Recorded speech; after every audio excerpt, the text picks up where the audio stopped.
Bueno, pues pedimos una disculpa, amén, porque se cortó el mensaje. Ustedes saben que nuestro enemigo, el diablo, corta las cosas, pero nos encaprichamos en el Señor. Entonces, mis amados hermanos, aleluya. Lo voy a seguir repitiendo como te estoy diciendo, amén. Estos personajes que quieren literalizar la palabra de Dios en los tiempos, amén, cronológicos, pero la palabra en los tiempos que solamente le corresponden al Señor, al Eterno, los tiempos caídos. Él hace cosas y permite que pasen cosas en los tiempos de Dios. Aleluya. Así que nosotros, tú y yo, no podemos medir la voluntad del Señor en los tiempos cronológicos de nuestra vida, sino que esto se mide en los tiempos caídos del Señor en su debido tiempo. Así que nosotros tenemos que amar a ese pueblo de Israel. Entonces, no me voy a cansar de repetirlo, amén, de esos personajes que inventan esas doctrinas de niños chipilones. El Espíritu Santo les puso así para esta actualidad, niños chipilones que no les gusta pagar el precio en doblar sus rodillas y ponerse en ayuno y oración para poder interpretar la palabra, los tiempos, ahí sí, cronológicos, amén, de que estamos viviendo nosotros, la iglesia y el pueblo de Israel.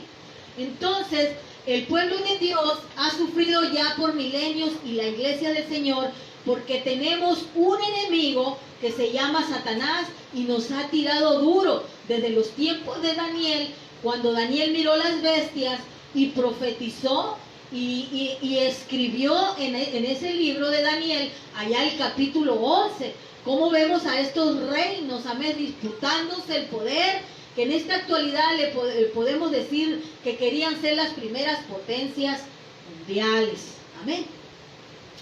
Vemos a estos personajes, amén, atacando, ya preparándose de antemano por años, por siglos, cómo la bestia prepara sus tiempos que Dios le ha permitido preparar en tiempos caídos del Señor para atacar al pueblo de Dios. Desde un principio el pueblo de Israel sufrió terribles ataques por estos gobiernos, por estos monarcas, por estos reinos babilónicos, persas, griegos, aleluya, y romanos. Sufrió ataques el pueblo de Israel. Ahí lo vemos en el capítulo 11 de Daniel, cómo se manifestaba aquel demonio disputador de gobiernos para querer tener la prominencia en las vidas de los humanos. Y también apuntaba siempre al reino de Israel. Hasta que finalmente Dios les concedió y entraron aquellos hombres, amén, descendientes de este general poderosísimo Alejandro el Magno, que fue todavía en los historiales de la literatura, amén, universal, se encuentran estos historiales de estos grandes hombres poderosísimos. Alejandro el Magno, que por cierto murió a la edad de 33 años. Su reinado fue corto, pero muy poderoso, porque conquistó muchísimas provincias, se puede decir a nivel mundial en aquellos tiempos. Amén.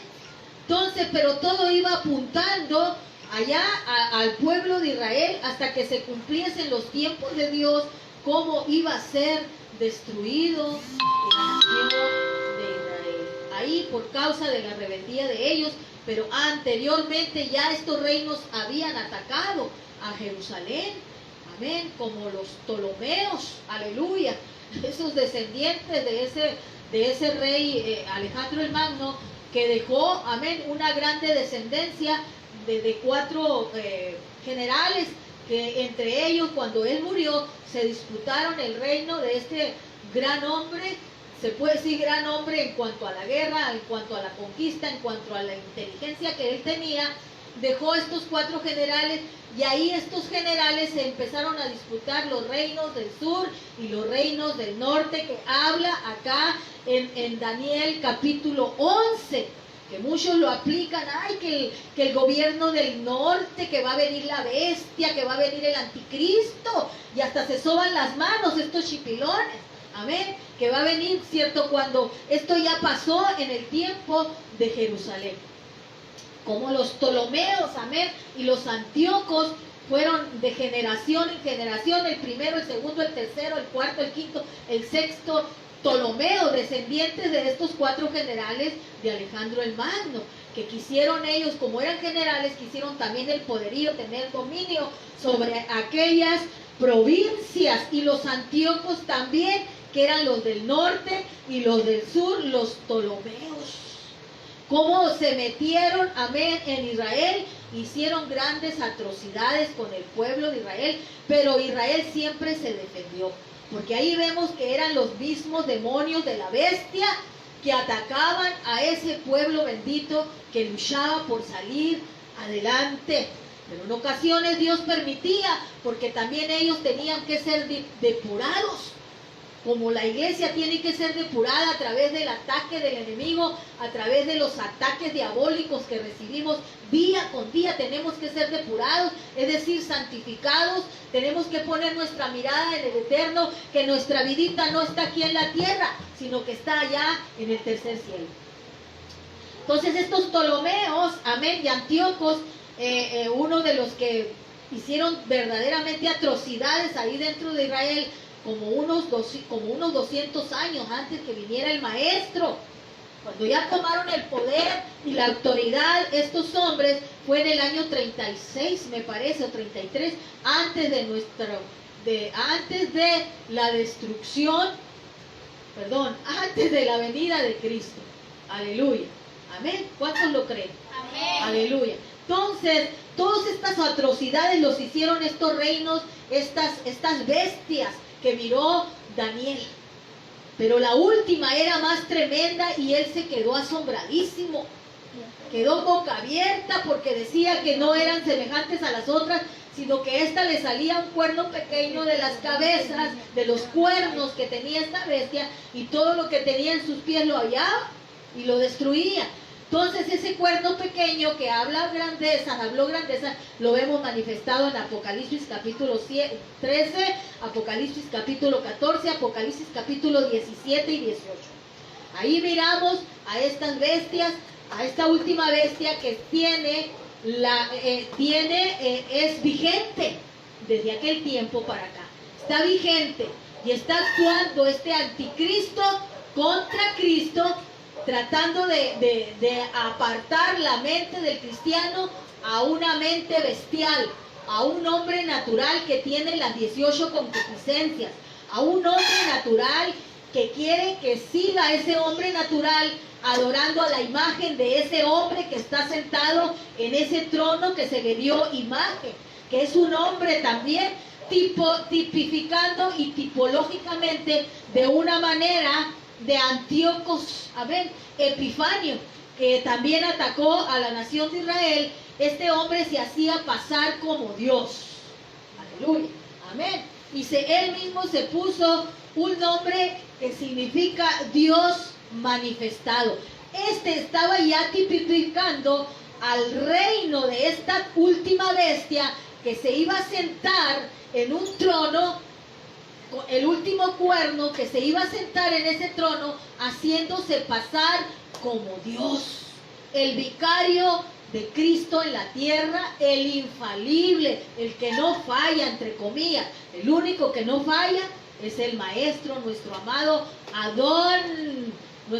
Adonai, el Señor Yahshua Hamashiach Adonai, es decir, Jesucristo el Señor, aleluya. Es el único que no falla, el Dios manifestado en carne. Pero este miserable hombre que ya estaba tipificando a la bestia, a este hombre que peleó en el pueblo de Israel, que hizo grandes desastres, amén, por voluntad de Dios, porque muchos fueron depurados del pueblo de Israel en ese lugar. Pero te voy a decir algo, mi amado hermano, que todos aquellos hijos de Dios que fueron depurados en el pueblo de Israel, en esos ataques cuando atacaron el templo, amén, en esos tiempos, antes de la destrucción del templo, ellos dicen la palabra ahí, Daniel capítulo 11, que fueron depurados. ¿Por qué razón? Porque Dios no estaba buscando la vidita de 70, 80 años de ellos.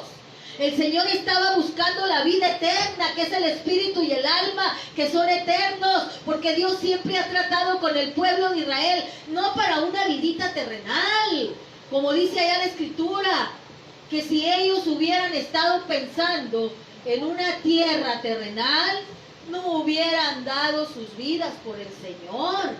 Amén. No la hubieran dado.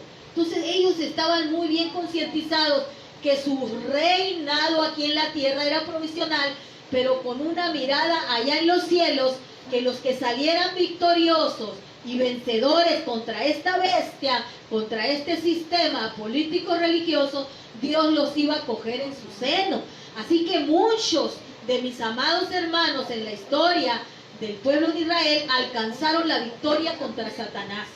Y entre ellos vemos a Moisés, vemos a Elías, aleluya, vemos a Daniel, vemos a todos los profetas, a Ezequiel, amén, a todos aquellos hombres y mujeres que pudieron pelear la buena batalla en el Antiguo Testamento y ganaron la pelea contra la bestia, contra el diablo, y creo firmemente, como el rey David, que sus nombres fueron inscritos en el libro de la vida del Cordero de Dios.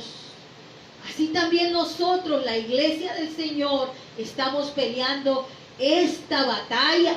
Por eso dice aquí Santiago 4, dice: oh almas adúlteras, ¿no sabéis que la amistad del mundo es enemistad contra Dios? Amén. ¿Qué está tratando de decir aquí la palabra? Dice que de dónde vienen las guerras si no es de vuestras pasiones que combaten en vuestros miembros. No está diciendo aquí que tú no seas amigo de tu vecino. No, no está tratando eso. Al contrario, hazte amigo de tu vecino para que te lo ganes para Cristo. Porque dice allá en Jeremías capítulo 15, versículo 19, 20 y 21, dice, amén, que si conviértanse ellos a ti, mas tú no te conviertas a ellos.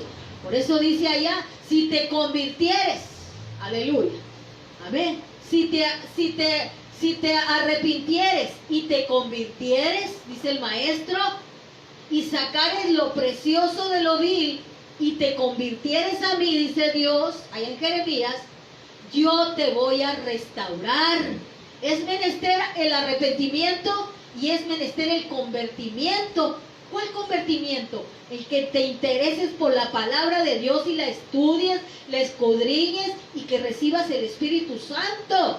Y de esa manera vas a tener el conocimiento para poderte convertir en un hijo de Dios. Entender las cosas que a Dios no le agradan y las que le agradan. Así que Dios no está tratando que no te amistes con tu vecino. Al contrario, amístate con él. Háblale del Señor. Háblale de la vida eterna.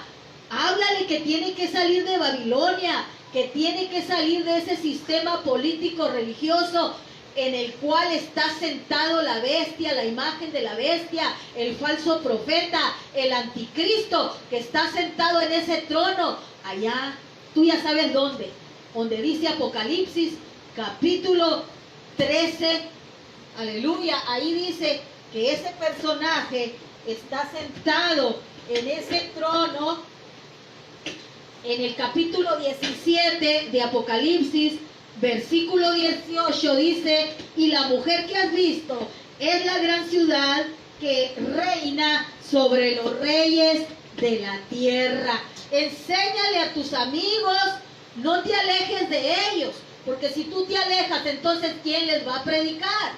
Aquí no está tratando que te alejes de tus vecinos, ni de tus familiares. Aquí está tratando que tú tienes que dejar el adulterio, de seguir practicando. Por eso dice, oh almas adúlteras, ¿no sabéis que la amistad del mundo es enemistad contra Dios? Cualquiera pues que quiera ser amigo del mundo se constituye en enemigo de Dios. Entonces, el ser enemigo de Dios es que tú estés practicando las concupiscencias que combaten en tu ser.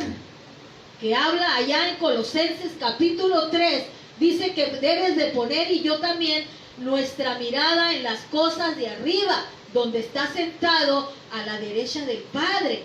Y ahora pues dice ahí en el capítulo 3, dejad vosotros ira, enojo, maledicencia, envidia, homicidios, hechicerías, adulterios, orgías, enemistades, pleitos. Ahora poned la mirada, dice, en las cosas de arriba, donde está Cristo sentado a la diestra del poder. ¿Cuáles son las cosas de arriba? Es la palabra de Dios, es el Espíritu Santo, es el obedecer al Maestro. Esas son las cosas que a Dios le agradan. Esa es la mente de Cristo.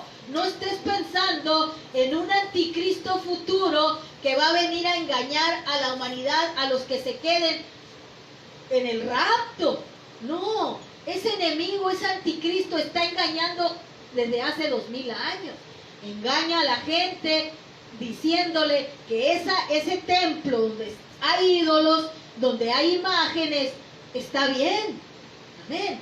Que ese ser, ese hombre terrenal que está gobernando de una manera político, religiosa, que está bien, y que muchos dicen, ay, qué bonito, si fui a ese lugar y miré y adoré a los santitos, ay, cantamos tan hermoso, ay, si ahí está la verdad, ahí está Cristo también. Miente, Satanás, porque Dios no puede habitar donde hay ídolos. Amén. Dice allá en 2 de Corintios capítulo 10, dice, ¿qué acuerdo hay entre el templo de Dios y los ídolos? No hay ningún acuerdo. ¿O qué concordia Jesucristo con Satanás, es decir, Belial? ¿O qué parte el creyente con el incrédulo? En ninguna manera, mi amado hermano. Ese templo es satánico porque hay ídolos, hay idolatría, hay hechicería en ese lugar.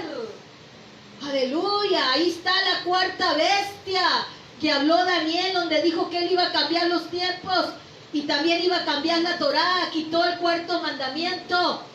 Aleluya, no adorarás ídolos, y él dijo que sí, se adoraban. Aleluya, que sí se adoran, dijo. Entonces es la cuarta bestia. A mí me entra un celo, y lo vuelvo a repetir. Me consume las entrañas de mirar a muchos de mis hermanos todavía diciendo, ay, pero si ahí también se adora a Dios. Me consume porque todavía tengo familia que está ahí en ese lugar todavía. Me consume las entrañas. Pero a muchos he logrado rescatar de ahí, y han entendido y han salido de adorar la imagen de la bestia y al anticristo, contra Cristo, porque él se puso contra Cristo, metió ídolos. Aleluya, se puso contra Cristo y se le hizo una imagen muy bonita, muy bonita, aquel cuerno. Aleluya, gloria al Señor. Entonces, en todos los tiempos la iglesia ha sufrido el ataque de ese sistema político religioso. Lo vemos allá en el capítulo 13 y en el capítulo 14 y en el 17, ebria de la sangre de los mártires. Amén, tanto de los judíos como de los cristianos, desde un principio, desde los Ptolomeos, amén, y desde los Antíocos, desde allá, desde Alejandro el Magno, donde se desparramó, se disparó aquello que iba a entrar a Jerusalén, a la destrucción de Israel, por el general Tito, amén. Vespasiano, su padre era Tito Vespasiano, pero el general Tito era hijo del general Tito Vespasiano. Cómo atacaron en el año 67 y se terminaron las devastaciones hasta el año 70. Fue cuando fueron la diáspora, que fueron esparcidos los judíos a todas las naciones. Amén, es otra mentira del diablo que dice, por ahí he escuchado algunos zorrumatos que predican que el pueblo de Israel ya había terminado allá, cuando los mataron el general Tito. Miente el diablo, porque la palabra de Dios no se puede contradecir. Dijo el Señor, la puso como un reloj a Israel. Dijo que cuando el pueblo de Israel volviese a su tierra natal, entonces la segunda venida del Maestro estaba a las puertas. Aleluya, dijo el Maestro allá en Jeremías, dijo, si los cielos dejaren de funcionar y las estrellas y el sol dejare su luz, y si todo el movimiento astronómico dejase de funcionar, y la mar y todo lo que hay, Israel no sería nación ya. Pero todo lo vemos funcionando, quiere decir que Israel es la nación del Señor. Es el hijo mayor, es el hermano mayor de la iglesia, en el cual miramos, ¿verdad? Esta metáfora ahí, que el mismo maestro dijo que de los dos, el mayor y el menor, se encelaba el mayor porque el menor se encelaba con el mayor porque tenía todas las bendiciones del poder y la autoridad, porque el padre le había dado la herencia y la malgastó por allá. Pero el menor le dijo el Señor: hijo, todo el tiempo has estado conmigo. Amén. La iglesia ha estado con el Señor durante 2000 años. El hijo mayor se fue a malgastar la herencia, pero ya regresó a Israel. En el año 1948 regresó de acá de la diáspora de Egipto, de Sodoma y de Gomorra, es decir, el mundo donde estuvo esparcido por 2000 años, casi 2000 años. Entonces, y hay muchos que dicen, ¿verdad? Ya los he escuchado predicar y me gusta escucharlos. Te voy a decir por qué. Para refutarles sus doctrinas mentirosas de la bestia, sus doctrinas falsas, que muchas veces me pongo a pensar, yo creo que son emisarios de la misma bestia, porque no estudian la palabra de Dios y están engañando a muchísima gente, haciéndola creer que, sí, sigue ahí estás bien. No importa, tú adora a Dios. Dile claramente que está la bestia, que está el falso profeta, que está el anticristo en ese templo, en esa sinagoga de Satanás. Ya no estamos para esconder las cosas. Estamos viviendo la recta final de la segunda venida del Maestro, que va a venir a recoger a su iglesia. Allá en Apocalipsis capítulo 21 dice, aleluya, dice que se tocará la final trompeta. Amén. Y va a haber una resurrección, aleluya, de los santos. Y de la iglesia va a ser transformada en un abrir y cerrar de ojos. Se tocará la final trompeta. Iremos a recibir al Maestro en las nubes. A recibir, no a irnos en un misterioso rapto, como lo enseñó este templo de la bestia. Y lo han adoptado muchos de mis hermanos en las iglesias cristianas, que es una falacia, una vil mentira. Gloria al Señor. Así que este texto, ¿verdad?, de Santiago capítulo 4 nos enseña de dónde vienen las guerras y los pleitos entre vosotros. Nos advierte que tiene que haber una regeneración, una mente renovada, que ya la mente tiene que ser la mente de Cristo. Abraham, tu mente debe ser la mente de Cristo, donde dice allá en primera de Corintios capítulo 2 versículo 14, dice: mas nosotros, la iglesia, tenemos la mente de Cristo. Tenemos que dejar la mente animal, la mente del hombre natural, la mente del hombre animal que no percibe las cosas que son del Espíritu, porque para él son locura. Pero el espiritual juzga todas las cosas y él no es juzgado de nadie. Así que aquí nos está marcando que de dónde vienen las guerras y los pleitos. Vienen de las pasiones que combaten en vuestros miembros. Si en tu corazón todavía hay contención, hay envidia y hay contención, es decir, pleito, tu mente no está renovada, mi amado hermano, discúlpame que te lo diga. No está renovada. Tu mente tiene que ser la mente de Jesucristo. Ya no tiene que habitar ahí esto que acabamos de leer. Las guerras, los pleitos, ¿de dónde provienen? Dice Santiago, amén. Bien, combaten vuestros miembros porque no hay una renovación de una mente, y los llama aquí el Espíritu Santo almas adúlteras. Amén. Porque están siguiendo el camino del hombre natural, de la bestia, del falso profeta. Amén. Entonces creo yo que por lo pronto es suficiente para que tú vayas masticando, amén, masticando el sistema de Dios y el sistema de la bestia, político, religioso, y el sistema del diablo que opera en los hijos de desobediencia. Aleluya, que son las 18 concupiscencias. 6 por 3, 18. Ahí está el 6, 6, 6. Dios les bendiga, un abrazo, un beso, les amo a todos. No tomen personal estos temas, son de parte del Espíritu Santo, porque Él me mandó que trajese este mensaje en estos últimos días que nos está tocando vivir para el advenimiento segundo de nuestro Maestro. Dios les bendiga, Dios les guarde, un beso a todos. Amén.